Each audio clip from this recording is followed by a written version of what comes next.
Welcome to Women Igniting.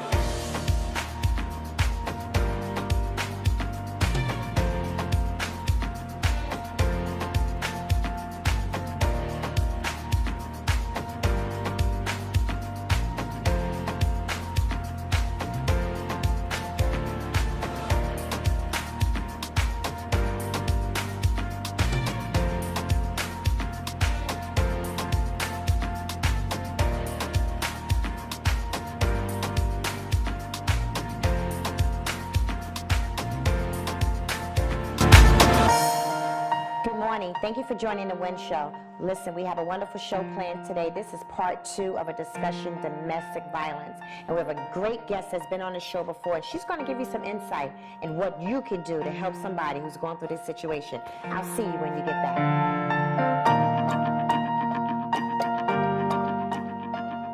Welcome back to the Win Show. Thank you for tuning in. I have a wonderful guest with me. Thank you, Mikila Thompson, attorney, was on our show before, and we are at part 2 of dealing with domestic violence. You know, we can talk about this so much, but I just want to hone in on the whole thing. Why do we have to deal with domestic violence? It's so aggressive in a season like this. Right. Just kind of tell me. It's just bad. I think the problem is that our society is still struggling with the understanding that the man is not the only person that can steer the ship of a household, of a workplace. I think that what we're seeing with the Me Too movement is really shifting the landscape and the focus, and showing that, you know, women and also male victims of domestic violence are entitled to their voice. And are entitled to make sure that people understand that it's not okay. Right. That, you know, it shouldn't be something that they have to endure. Right. You know, and you kind of cover a vast of different areas, being an attorney. And one of the areas I know you deal with DV is also the sexual abuse aspect of different things that people go through. Yes. Now, I am a SVU, you know, special victims fanatic. I watch this show all the time. Oh, I like to see we have that in common.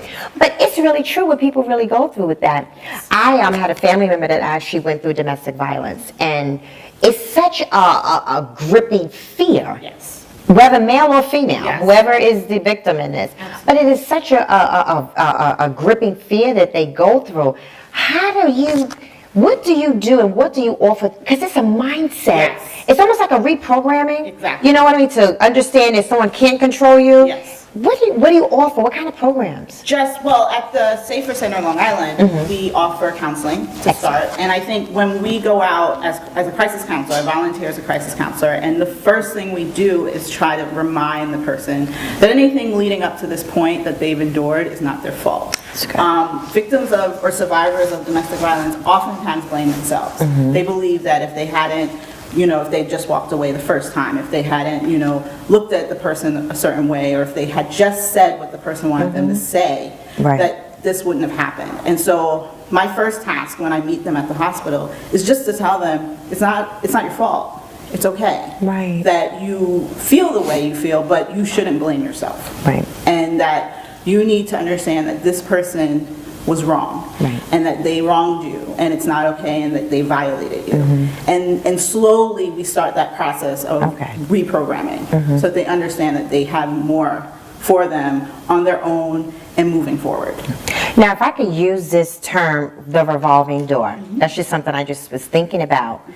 And sometimes people can be very critical, and maybe sometimes judgmental, because I'm finding that until you're in any situation in life, none of us would know how we would even handle it. Absolutely. You understand what I'm saying? Yes. So how do you deal with the woman and or the man, in the case what we're talking about, who finds themselves back in it? You know, we talked about the fear, we talked about the control, but they leave, because I know people have left, but they come right back. What do you do with that? You have to kind of reinforce that they can overcome this. Because I think when you go into, well, you should have left, or, you know, I told you so, that just sets them right back to the square one. And so when you have a person, whether it's a friend, family member, in my case it might be a person that's been in the hospital before, and I find out that this is a repeat situation, I'm not going to say, well, why did you go back? Because it's a mindset thing. Domestic violence is not the act of the physical violence, it's what happens before it. It's all of the mind games, it's all of the manipulation, all the psychological things that happen to a person Right. leading up to the act. And so I have to just encourage them to return to the positive things that they can engage in, whether it's counseling, whether it's having someone just be there for them, Right. Someone they can talk to, and not really talk about why they may have gone back or beat them over the head verbally for repeating and going back into that environment. So then where does emotional abuse fit into the picture? I often believe emotional abuse is the worst. Emotional abuse, there are several situations of domestic violence where there was no physical interaction at all. Right.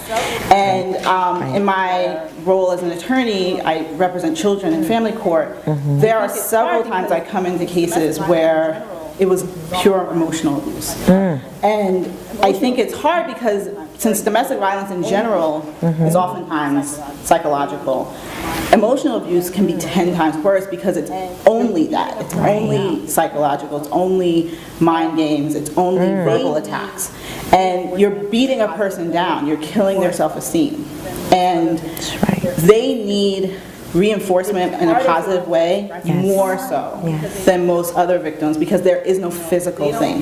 It's harder for them to express it to someone because they don't feel they have proof.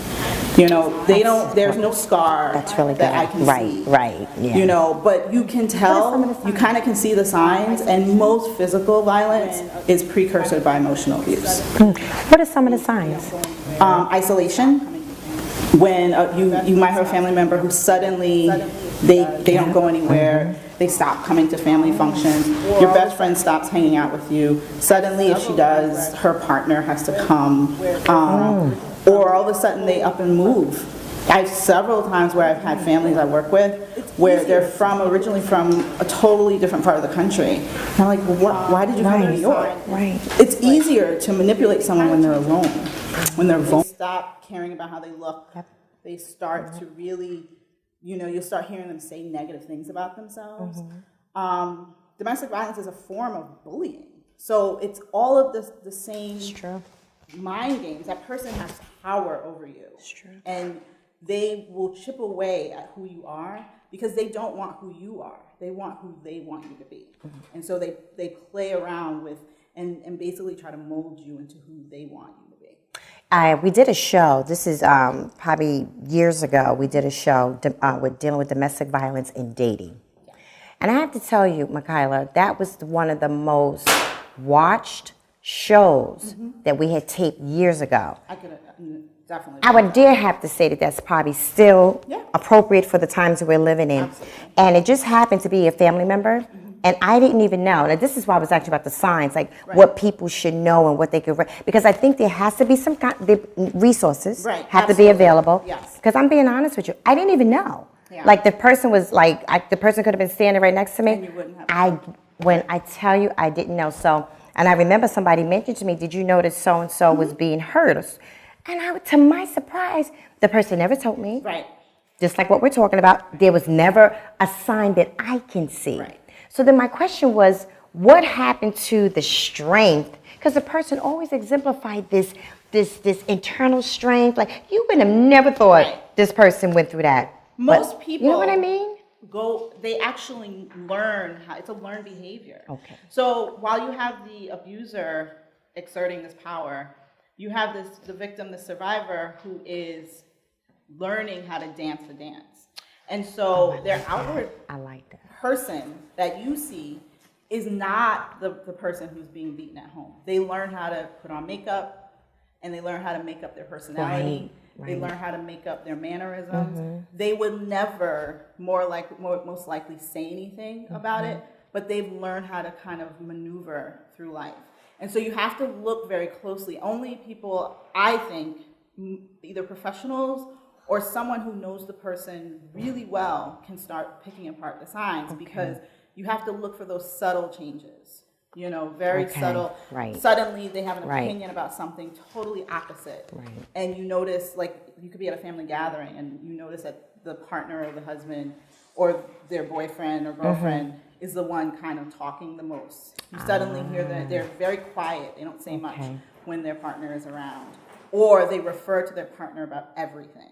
And so it's not foolproof. Obviously, there are some people who just fall in love hard, and their partner absorbs their world. But even in that, that's dangerous. It may not be domestic violence, but one should never lose themselves totally in another person, because things can change very quickly. And so you just have to look for subtle signs, and just, you might not want to face the person head on and say, I'm really concerned that something's happening, but you could just kind of subtly encourage them and subtly remind them of who they are and empower them. Positive reinforcement, just generally, not related to the abuse, just in general. Why do you think most victims don't come forward? I mean, is there a stigma? Absolutely. There's definitely a stigma. I mean, there's so many things. Depends on the person that they're in a relationship with. That person may be a person of means, a person of power. There's a large percentage of overall, especially now, I would say about 10% of domestic violence victims stay in the relationships because of finances and because of a vulnerability that they're attached to. It could be they're undocumented, and that person uses that over their head. It could be they helped them years ago with something within the family, and they need them to help them with a family member's crisis. People stay for their own personal reasons, but to them it's huge. And you don't want to minimize the reasoning behind it. You just have to kind of help that person see who they are on their own and bolster them up, like boost them up and make them feel better about who they are. Wow. Oftentimes with domestic violence cases, police get involved. But there's been times where people have gotten hurt. I don't think there's any clear answer to getting through something like this, because how do you're trying to protect your children. So what do you say to a mother? In this case, let's say a mother. There's children involved. A family's being torn apart. So what do you say? It's interesting, because of my cases that I have that I do in court, I would say about 50 to 60% of them are domestic violence cases. And that means that the Child Protective Services has gotten involved because a domestic violence incident took place. And the police were called, and they believe that this person is a danger to the children, whether they're a parent or not, of that child or children. And I think when the parent who is the victim sees that this is affecting, they kind of see it head on through the court system and everything, it oftentimes does make a change happen. Or if they don't feel like they can oftentimes go in the opposite direction and defend the person. Doesn't mean they don't love their children. But they feel they can handle it, they can control it. It goes back to that person who creates this persona that they can live through. And so when you have people, whether it's therapists, family members, I've definitely utilized, the mother of the parent, like a grandmother or a family friend, and said, listen, you got to talk to them. He's not worth losing your children over. Because it has happened where my clients have been placed in foster care due to an issue of domestic violence, especially if it was resulted in a very grave situation for the parent, and they don't think that the victim can defend the children. The fear is always that this person may escalate. More often than not, they don't necessarily do that, especially if it's their children involved, but you never know. And so I think when a person is faced with the possibility of losing their children, they do oftentimes make changes. But even in that, you have to make sure you capture the true meaning behind it, meaning getting them the help. Not for the moment, not so that they keep their kids in the home, so that they can see that they are valuable people and that their purpose is beyond the person that has done this to them. That's excellent. Well, we're going to take a commercial break, and we're going to come back with Attorney Thompson. She has a lot to offer in dealing with domestic violence. We'll see you when we come back.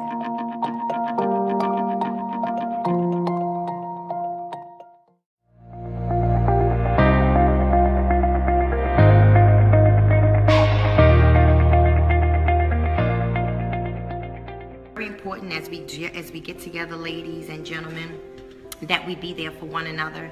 I am a firm believer that there should always be a forum where you can share.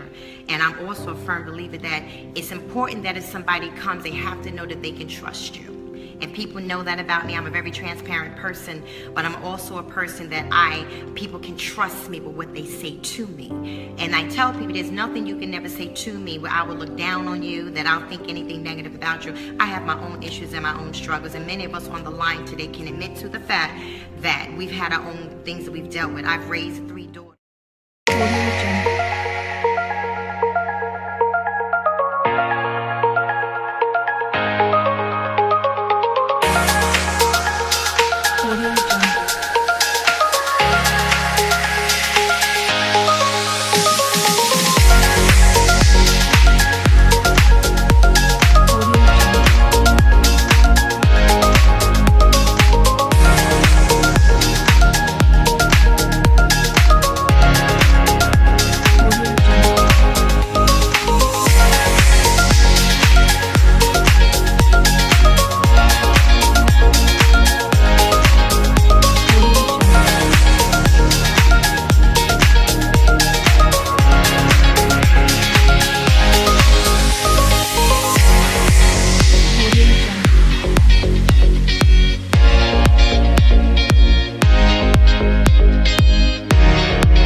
Welcome back to the Wen Show. I'm sitting with Attorney Thompson, dealing with a very serious subject today, domestic violence. I think all of us can definitely say we know somebody or some kind of friend or family member that have gone through this. And today we're getting some great resource information on what to do.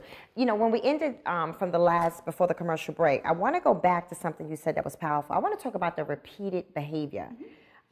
They say, like they have the saying called, each one can reach one. Right. But it can be for the negative too. Right. So what do you do in a case like that?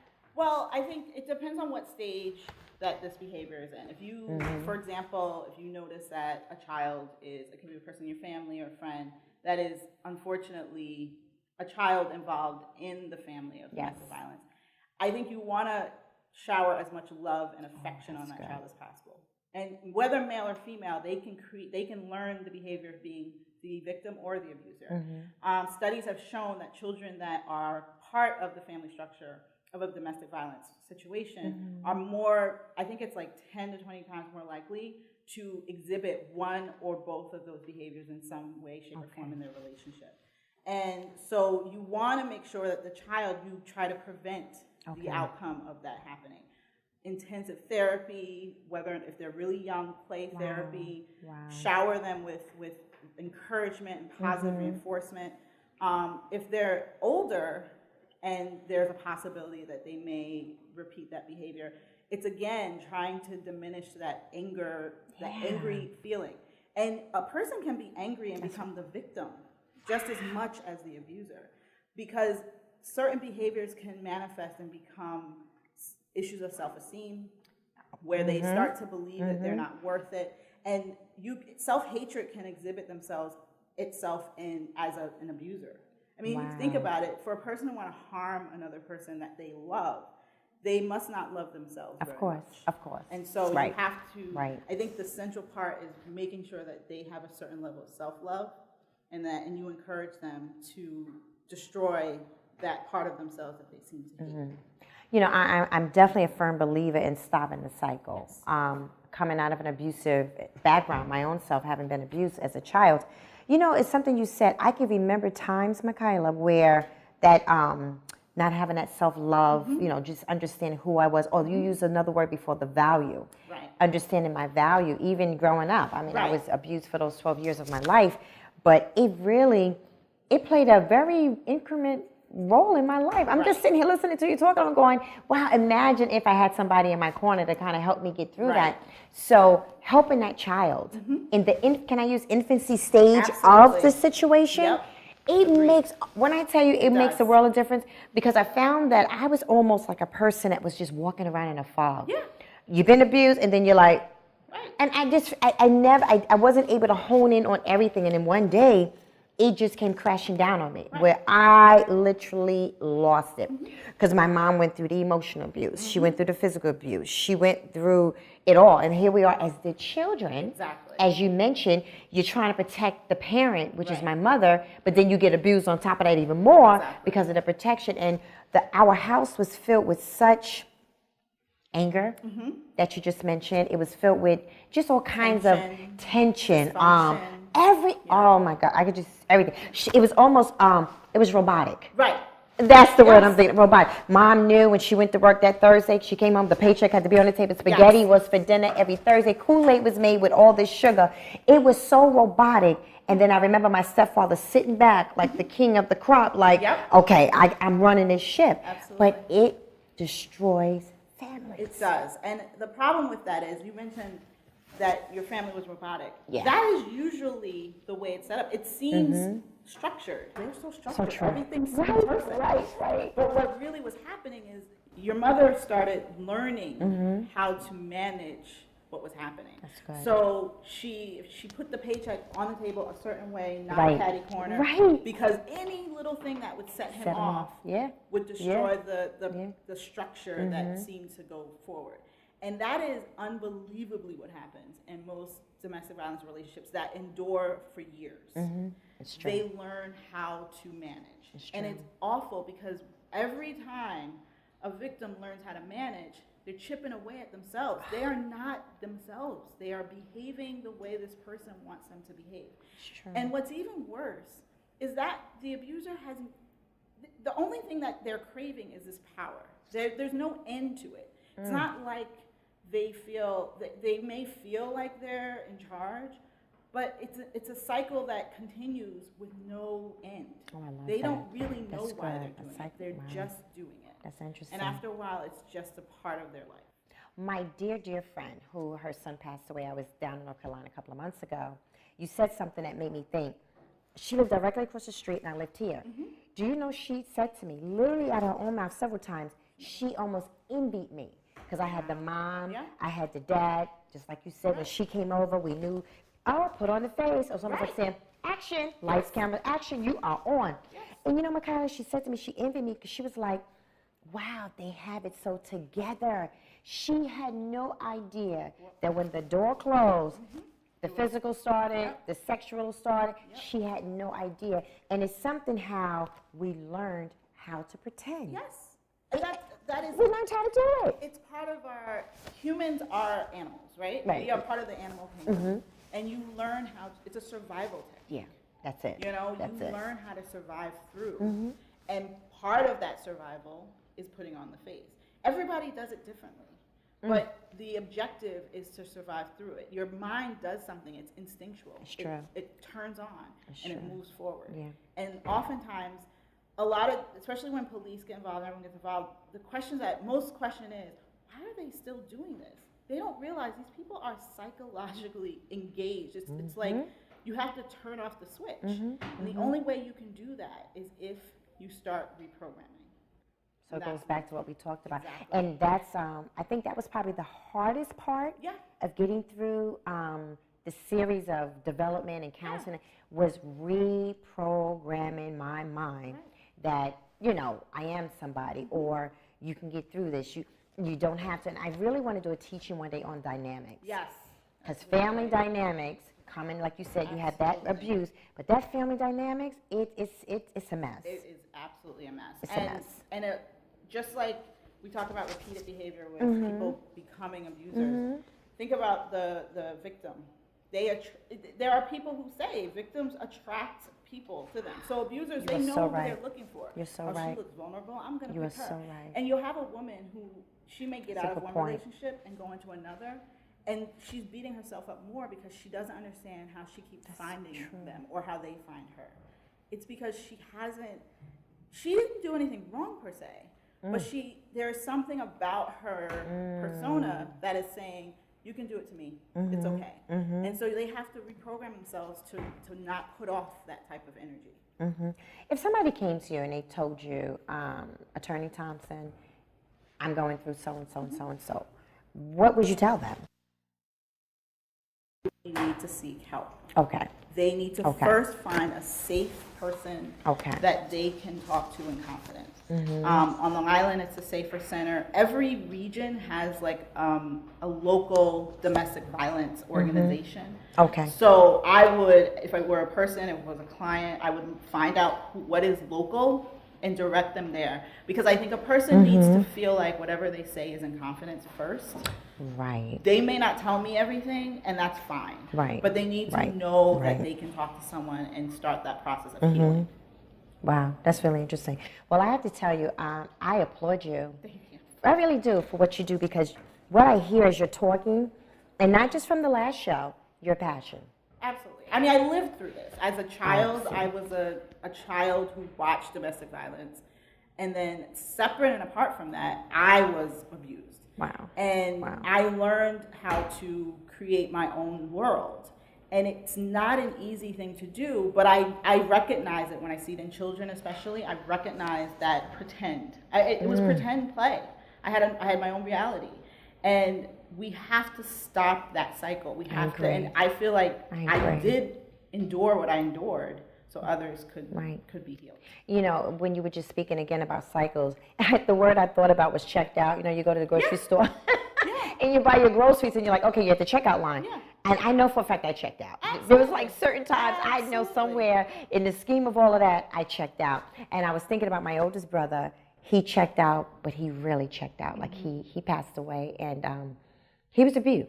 He was abused too by my stepfather, and never had the opportunity to find out Attorney Thompson or a WIN show to just be able to hear a sound that sparks some kind of, man, I can get some help. Because, and the reason I'm saying it with the men is because it's like, I think you said it earlier too, it's not just women that go through it. What about the man that goes through it and they really can't do anything about it? And to me, that's a whole nother signal, because, you know, the sexual part of a man being abused, and it's just, it does. You know, can I tell you, I think we might, I know I drive you crazy, but we might have to do a part 3 to this.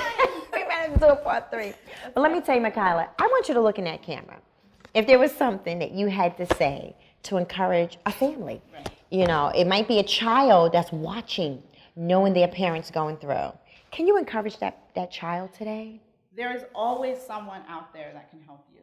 Find, whether it's a teacher, whether it's a friend, whether it's any person that you trust, an aunt or uncle, let them help you. Find a safe place and go from there, and let your healing begin, because it can and it will if you want it to be. But never blame yourself. Move forward and prosper. Listen, I want to thank you for tuning in today. This has been one of the most resourceful, I have to say, shows that I love talking about that. Granted, because I've come out of a portion of it, but it really does give resources and help to people. And you know what I always tell you? The best that you'll ever be is what we allow each other to become. I'll see you next time on The WIN Show.